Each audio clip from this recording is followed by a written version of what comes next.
گھر میں عورت رہے گی تو سطر کے ساتھ رہے گی. محرم آئیں گے، چچا اس کا محرم ہے آئے گا، لیکن وہ بھی تو مرد ہے نا، چہرہ تو نہیں ڈھانپے گی اس لیے کہ محرم ہے، لیکن باقی جسم سطر. عورت کا پورا جسم سطر ہے سوائے چہرے کی ٹکیا. بال بھی سطر میں شامل ہے. سر پر وہ سکارف جو آج کل بنا ہوا ہے بہت بڑا مسئلہ، انہوں نے چہرے کو نکال دیا، صرف سکارف سمجھا ہوا پر حجاب کہتے ہیں، حالانکہ وہ حجاب پورا تو نہ ہوا، وہ صرف ایک حصہ ہے، لیکن ایک حصہ صحیح ہے. سر کے بال جو ہے وہ چھپے ہونے چاہیے، یہ سطر میں شامل ہے. چہرے کی ٹکیا ہے جو سطر سے باہر ہے، ہاتھ ہے پونچوں سے باہر، اور پیر ہے ٹخنوں سے نیچے، بس. اللہ اللہ خیر. تو فرمایا ما ظہر منہا من زینتہن میں الا ما ظہر منہا میں کیا کیا چیزیں آ سکتی ہیں. دیکھیے اگر عورت پوری کی پوری برقعے کے اندر ملبوس ہے، چہرے پر بھی نقاب ہے، آنکھوں کے آگے بھی یا جالی ہے یا کوئی چشمہ ہے، تو پھر بھی اس کے حسن کا ایک حصہ وہ ہے جو ظاہر ہے. اگر طویل القامت ہے، قد و قامت، یہ حسن کا حصہ ہے کہ نہیں، وہ کہاں چھپائے گی. اور غالب نے جو شعر کہا ہے، تیرے سرو قامت سے ایک قد آدم قیامت کے فتنے کو کم دیکھتے ہیں.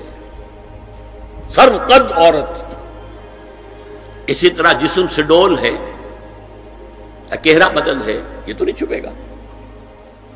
عورت موٹی ہے، کیسی ہے، جسم جو غیر متناسب ہے، یہ تو نہیں چھپے گا. متناسب ہے اعضاء، قداور ہے، اکیرا بدن ہے، یہ ہے وہ چیزیں کہ جو حجاب کے سلسلے میں ما ظہر منہا. یہاں ہو رہا ہے کہ جو سطر کے سلسلے میں ہے ما ظہر منہا زینت کا، اور وہ چہرہ ہے. لیکن اب اس میں ایک اور بات، وَلْيَضْرِبْنَ بِخُمُرِهِنَّ عَلَى جُيُوبِهِنَّ، یہ بھی گھر کے اندر کی بات ہو رہی ہے. چونکہ میں پہلے بتا چکا ہوں، جلباب ہوتا تھا جب گھر سے باہر نکلتی تھی عورت، تو وہ اپنی چادر لپیٹتی تھی اپنے گرد، چہرہ نہیں ڈھانپتی تھی.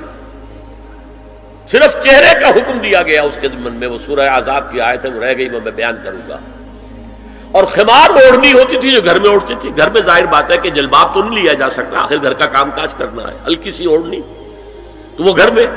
لیکن فرمایا وَلْيَضْرِبْنَ بِخُمُرِهِنَّ عَلَى جُيُوبِهِنَّ، اور انہیں چاہیے کہ اپنی اوڑھیوں کے، بکل اوڑھنیوں کے اپنے سینوں کے اوپر، گریبانوں کے اوپر بھی مار لیا کریں، تاکہ یہ سینے کے جو ابھار ہیں ان کو ایک ایڈیشنل کور مل جائے. دیکھیے سطر کا تقاضے کیا ہے، گن لیجئے. لباس نبیز ہونا چاہیے، باریک نہیں. حضور نے فرمایا اللہ کی لعنت ہو ان پر جو لباس پہن کے بھی ننگی ہوتی ہے. باریک اتنا لباس ہے یا چست اتنا لباس ہے، ڈھیلا ڈھالا ہونا چاہیے، نبیز ہونا چاہیے. لباس کے اندر یہ دو حصے جو ہیں وہ لازم ہیں. پہلا چہرہ سب سے بڑا چہرہ. اب جو لوگ کہتے چہرے کا پردہ نہیں ہے، تو خدا کے بندو پھر پردے کی ضرورت کیا ہے؟ نسوانی حسن اگر اس میں اٹریکشن ہے، وہ کہاں ہوتا ہے سب سے بڑھ کر؟ مظہر اول کون سا ہے نسوانی حسن کا؟ چہرہ ہی تو ہے. یہ نرگسی آنکھیں یہ کہاں ہوتی ہیں؟ اور ستواں ناک یہ کہاں ہوتی ہے؟ چہرہ ہی تو ہے. سب سے بڑی اٹریکشن تو چہرہ ہے. اسی کو نہ چھپایا تو پھر اور کیا چھپایا؟ کہ وَلْيَضْرِبْنَ بِخُمُرِهِنَّ عَلَى جُيُوبِهِنَّ. کرتا بھی نبیز کپڑے کا ہو، کرتا جو ہے ڈھیلا ڈھالا بھی ہو، شلوار اور نبیز تر کپڑے کی ہو، ڈھیلی ڈھالی ہو، اور اوڑھنی کا بکل جو ہے اپنے سینے پر مار لیا جائے. اب اس کے بعد فرمایا وَلَا يُبْدِينَ زِينَتَهُنَّ إِلَّا لِبُعُولَتِهِنَّ. اب یہاں یہ زینت کا لفظ آ رہا ہے چہرے کے لیے، اور چہرے ہی میں کچھ سنگھار بھی ہوتا ہے. کوئی سرما لگایا ہوا ہے، فرض کیجئے کسی اور طرح کا کوئی زیور پہنا ہوا ہے، گلے میں پڑا ہے، کانوں میں بندے ہیں، وغیرہ وغیرہ. یہ زینت چہرہ اور اس کے ساتھ کوئی بناؤ سنگھار کا معاملہ جس کی کہ حضور صلی اللہ علیہ وسلم نے تلقین کی ہے.